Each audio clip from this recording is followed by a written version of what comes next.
Hey, good morning. It's Monday, January 4th, 2021. In some ways, you could actually be saying that the new year unofficially begins today because the celebrations are over, the festivities are over, all the things that we associate with the holiday period is over.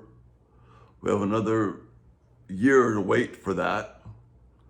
And so today, really, we practically embark on 2021. And the grim realities, or maybe the happy realities, but certainly the realities that face us are very sobering ahead.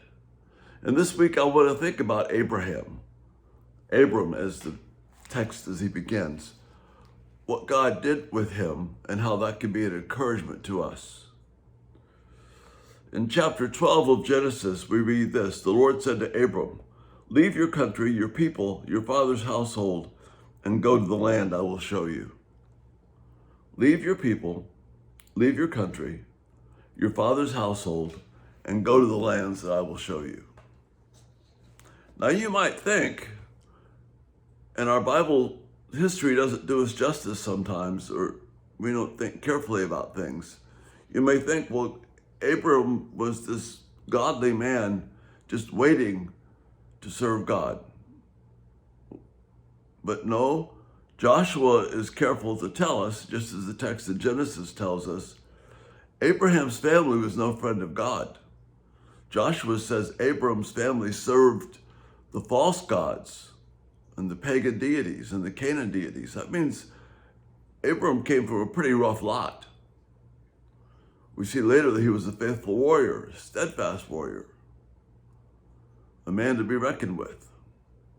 We also see later on tendencies of selfishness and lack of care and concern. Abraham was not some saint waiting to happen. Abram was not somebody, oh yeah, there's a righteous person like God did with Noah. No, Abram was a child of his times where they had forgotten the wickedness. They had forgotten all the stories of the flood. They had forgotten the stories of the Tower of Babel, or maybe they remembered them but just chose to mock them. God called Abram to follow him in a time pretty much like where we are right now, where the stories were fresh and that kind of meshed into the culture. The ancient Near Eastern mythologies and religions and whatnot had just consumed what had been the true history of God's people. The flood had become a myth. No doubt God dispersing the people of Babel was kind of a myth. And now God comes to this man, this pagan man, raised as a pagan, and tells him, "You're going to follow me."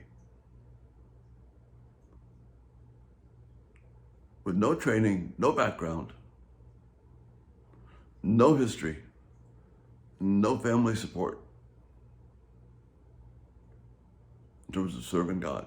You're going to follow me. Pick up everything you have, come follow me.